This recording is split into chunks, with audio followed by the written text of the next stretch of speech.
गुप्त विद्या चैनल में आपका स्वागत है। आज हम बात करेंगे हमारे शरीर के चक्रों के बारे में, क्योंकि अध्यात्म के क्षेत्र में हर मार्ग में, चाहे आप किसी भी मार्ग से साधना के क्षेत्र में आगे बढ़ते हों, चाहे ध्यान और समाधि के मार्ग में आगे बढ़ते हों, इन सब में चक्रों की भूमिका बहुत महत्वपूर्ण है। चक्रों की स्थिति से पता किया जा सकता है कि कौन सा साधक किस स्तर का है। चक्रों की स्थिति एक साधक के आध्यात्मिक विकास को बयां करती है। चक्र आपके अध्यात्म के स्तर को तो बयां करते ही हैं, इसके साथ साथ आपके स्वास्थ्य, आपके पारिवारिक रिश्ते, आपके सामाजिक रिश्ते के स्तर को भी बयां करते हैं। अगर किसी के मन में करुणा भरी होती है, वो बिना किसी मांग के, बिना किसी चाहत के किसी का भला कर देते हैं, किसी का भला सोच लेते हैं, तो कहा जाता है कि इनका हार्ट चक्र विकसित है, अच्छा है, अनाहत चक्र खुला हुआ है। इसी तरह से हमारे विभिन्न चक्र विभिन्न चीज़ों को बयां करते हैं। इसका विश्लेषण अनंत हो सकता है। सबसे पहले ये जानते हैं कि चक्र कितने होते हैं और हमारे शरीर में कहाँ कहाँ होते हैं। तो ये जान लें कि चक्र अनंत हो सकते हैं, इन्हें गिना नहीं जा सकता। इनका ठीक ठीक विश्लेषण बहुत मुश्किल है। चक्रों की संख्या कई हो सकती है। हमारे शरीर में इसकी संख्या सैकड़ों और हजारों में भी हो सकती है। हालांकि सामान्य तौर पर सिर्फ 7 चक्रों का ही वर्णन आता है, चर्चाएं होती है। कहीं कहीं पर स्त्रियों में 8 चक्र बताए जाते हैं, लेकिन चक्रों की संख्या बहुत अधिक होती है। यहाँ तक कि हमारे हाथ की उंगलियों के पौड़ों में भी चक्र होते हैं। चक्र एक तरह से ऊर्जा को संचालित और व्यवस्थित करने का माध्यम होता है, जिससे कि लौकिक और अलौकिक ऊर्जा का भी संचालन होता है। और हमारा पूरा शरीर अलौकिकता का भंडार है। इसमें चमत्कार ही चमत्कार घटते हैं। कई जगह पर हमारा शरीर ट्रांसमीटर का भी काम करता है। कई तरह की चीज़ें जो चक्रों के माध्यम से घट जाती हैं, जानी जाती हैं। जिनके चक्र खुले हुए हैं, उन्हें सही और गलत ऊर्जा का आभास सिर्फ देखकर हो जाता है। बहुत सारी चीज़ों को वो पहले ही भांप लेते हैं, यहाँ तक कि वे दूसरों के चक्रों की स्थिति भी जान लेते हैं। और चक्रों की स्थिति जानने के बाद वे उनके जीवन के विषय में बहुत कुछ जान लेते हैं, बहुत कुछ बता देते हैं।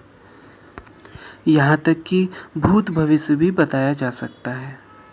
कौन सी ऊर्जा आपके साथ जुड़ी हुई है, कौन सी ऊर्जा आपको हानि दे रही है, कौन सी शक्ति आपके साथ चिपकी हुई है, वो बहुत सारी चीज़ें जो कि चक्रों के माध्यम से बताया जा सकता है। हमारी संस्था में चक्रों का भी विश्लेषण होता है। आपके फ़ोटो को देखकर, आपके वर्तमान फ़ोटो से आपके चक्रों की स्थिति को देखा जाता है और आपके चक्रों के हिसाब से आपको योग और साधनाएं बताई जाती हैं और भी बहुत कुछ आपके जीवन में बताया जाता है। आप चाहें तो अपने चक्रों का भी विश्लेषण करवा सकते हैं।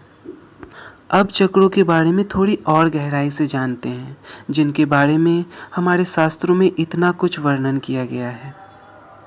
जैसे हम अध्यात्म और साधना के क्षेत्र में आते हैं, ये चक्र खुलने लगते हैं। ध्यान साधना, मंत्र साधना, योग साधना, कई तरह की साधना जब हम करते हैं तो ये चक्र स्पंदित होते हैं, इनमें ऊर्जाएं आती हैं और ये खुलते हैं। हम चाहें या ना चाहें, लेकिन जैसे जैसे हमारे अध्यात्म का स्तर बढ़ता है, हमारे चक्र खुलते हैं। ये ऊर्जा को पाकर और भी अधिक विकसित होने लगते हैं। ये राउंड घूमते हैं, शायद इसीलिए इन्हें चक्रों के नाम से संबोधित किया जाता है। साधना के माध्यम से वर्षों का बंद पड़ा चक्र भी खुलने लगता है। चक्र हमारे ग्रह योग से भी जुड़े होते हैं। चक्रों के ठीक हो जाने से, बैलेंस हो जाने से हमारे ग्रह योग भी बैलेंस हो जाते हैं। और ग्रह योग के बैलेंस हो जाने से हमारा भाग्य खुलने लगता है, क्योंकि इन चक्रों की ऊर्जा का संबंध हमारे लौकिक और अलौकिक दोनों तरह की ऊर्जाओं से है, दोनों तरह की चीज़ों से है। जागृत चक्रों वाले मनुष्यों की कोई भी साधना जल्दी सफल होती है। तंत्र साधना, मंत्र साधना, प्रत्यक्षीकरण और भी बहुत सी साधनाएं बहुत जल्दी सफल होती है। उनके मंत्रों में बहुत ज़्यादा ऊर्जा बनती है और इष्ट तक आसान पहुंच जाती है। उनके हर कार्य जल्दी सफल होते हैं।